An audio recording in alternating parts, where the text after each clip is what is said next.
నమస్కారం. Welcome to Suman TV. After independence day celebrations తర్వాత నిజంగా ఎక్సైట్మెంట్ అంటే ఇప్పుడు మనకు గోల్డ్, సిల్వర్‌లో కనపడుతుంది. ఎక్సలెంట్ అనౌన్స్‌మెంట్ మనకు యూఎస్‌లో రావడం జరిగింది.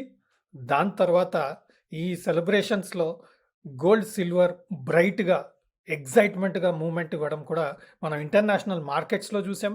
ఇండియన్ మార్కెట్స్‌లో సిల్వర్ ఏదైతే స్లోగా కొంత నర్వస్‌గా మూవ్‌మెంట్ ఇచ్చింది.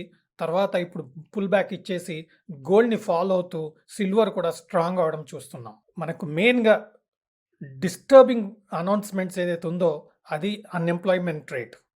సో, యూఎస్‌లో ఏదైతే అనౌన్స్‌మెంట్ వచ్చిందో yesterday, whole equity markets, commodity markets, అన్ని మార్కెట్స్ వరల్డ్ వైడ్, ఇండియాలో కూడా ఈరోజు స్టాక్ మార్కెట్ స్ట్రాంగ్ ఉండడానికి కారణం అన్‌ఎంప్లాయ్‌మెంట్ రేట్ ఏదైతే ఉందో, అనౌన్స్‌మెంట్ వచ్చిందో అది పాజిటివ్‌గా రావడం. అది మొత్తం మార్కెట్‌కి ఒక పాజిటివ్. ఎందుకు అంటే సెప్టెంబర్‌లో ఎప్పుడైతే ఫెడరల్ రిజర్వ్ ఏదైతే డిఫర్ చేసిందో, ఇంట్రెస్ట్ రేట్ తగ్గిస్తాము అని అనౌన్స్‌మెంట్ చేసిందో ఈ ఇయర్‌లో, అది సెప్టెంబర్‌కి పోస్ట్‌పోన్ చేయడం చూసాం.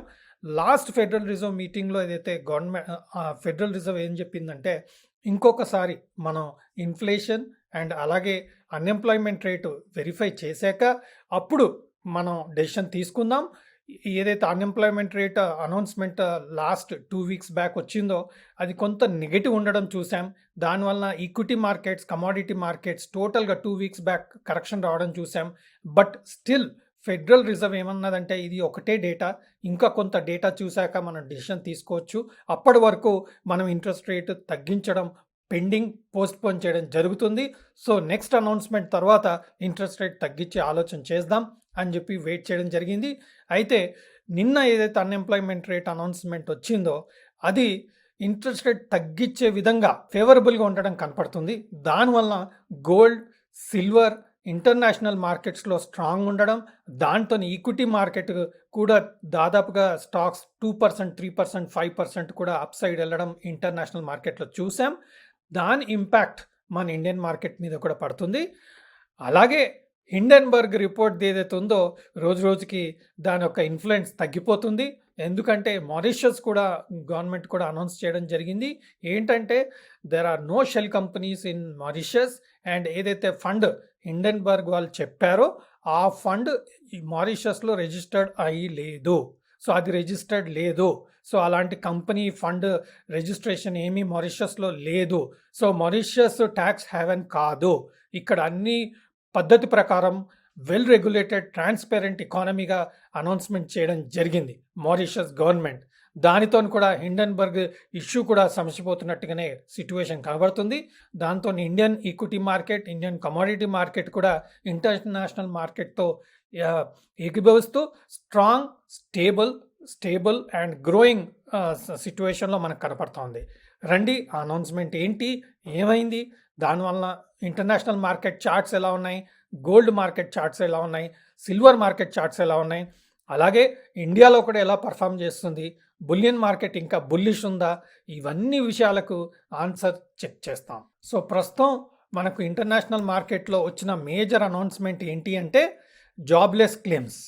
ఏదైతే జాబ్‌లెస్ క్లెయిమ్స్ ఉండిందో అది 234గా ప్రీవియస్‌గా ఉండింది. 234,000 తర్వాత ఎక్స్‌పెక్టేషన్ ఏంటి? ఫోర్‌కాస్ట్ ఏంటి? 236,000గా ఎక్స్‌పెక్టేషన్ ఉండింది. బట్ కరెంట్‌గా 227 మనకు చూడండి గ్రీన్ కలర్‌లో ఉంది.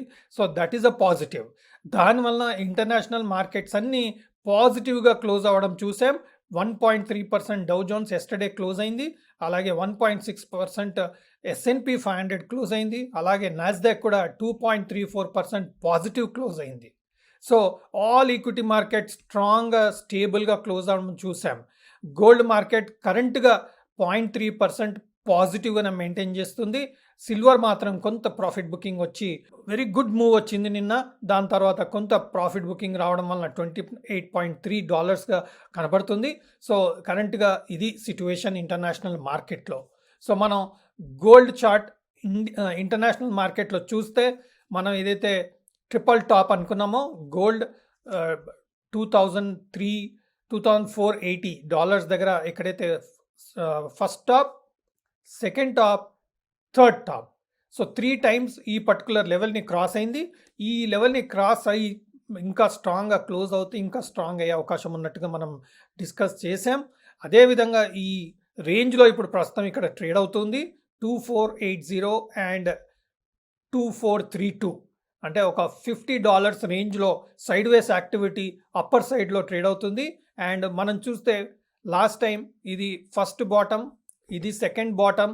ఇది ఎప్పుడైతే మనకు last time jobless claims, unemployment rate announcement వచ్చిందో అప్పుడు వాలటైల్ ఉన్న ప్రీవియస్ బాటమ్‌ని బ్రేక్ చేయలేదు. హయ్యర్ బాటమ్ ఫార్మేషన్ వచ్చింది. అగైన్ ఇక్కడ హయ్యర్ బాటమ్ ఫార్మేషన్ వచ్చే పరిస్థితిలో గోల్డ్ ఇంటర్నేషనల్ ప్రైస్‌లో ఒక చార్ట్‌లో కనపడుతుంది. So first bottom, second bottom, ఇది థర్డ్ బాటమ్‌గా కరెంట్ సిట్యుయేషన్‌లో కనబడుతుంది. లాస్ట్ టైం మనం డిస్కస్ చేసినప్పుడు కూడా చెప్పడం జరిగింది. ఇది ట్రిపుల్ టాప్ కాబట్టి కొంత ఇక్కడ ప్రాఫిట్ బుకింగ్ వచ్చినా మళ్ళా సైడ్‌వేస్ యాక్టివిటీ చేస్తూ ఒక రేంజ్ ఫార్మేషన్ చేసుకునే అవకాశం ఉంది. సో ఇక్కడ 2432 అండ్ 2482 రేంజ్‌లో ప్రస్తుతం గోల్డ్ ట్రేడ్ అవుతుంది. అండ్ ఎస్టర్డే ఇక్కడ మనకు సపోర్ట్ తీసుకుంది. ఇది మనకు డైలీ చార్ట్. సో డైలీ చార్ట్లో ఇది yesterday candle. So green candle and strong pull back రావడం చూసాం ఎస్టర్డే క్యాండిల్లో.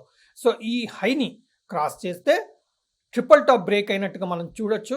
అప్పుడు స్ట్రాంగ్ మూమెంట్ ఇచ్చే అవకాశం గోల్డ్లో ఉంటుంది. బట్ దీనికి తగిన ట్రిగర్ రావాల్సిన అవసరం ఉంది. ఆ తగిన ట్రిగర్ డెఫినెట్గా నా వ్యూలో ఫెడరల్ రిజర్వ్ చేతిలో ఉంది. వాళ్ళు ఎప్పుడైతే నెక్స్ట్ సెప్టెంబర్లో అనౌన్స్మెంట్ చేస్తారో అప్పుడు ఆ ట్రిగర్ వచ్చి ఈ బ్రేక్అవుట్ అయ్యే అవకాశం ఉంది. లేదా any unemployment rate information, knowledge, అలాగే మనకు ఇన్ఫ్లేషన్ డేటా ఏదైనా చాలా కూల్ అయినట్టుగా ఇంకా డేటా గిట్ ఏదైనా సపోర్టింగ్ డేటా వస్తే అప్పుడు గోల్డ్కి ఒక స్ట్రెంగ్త్ వచ్చే అవకాశం ఉండి ఇంటర్నేషనల్ ప్రైజెస్ కూడా బ్రేక్ అయితే స్ట్రాంగ్ అయ్యే అవకాశం ఉంది.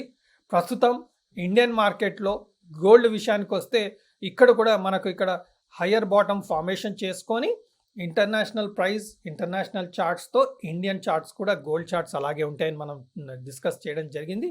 సో ఈ హైని క్రాస్ చేస్తే మనకు నెక్స్ట్ హై 71,100 ఇంపార్టెంట్ లెవెల్.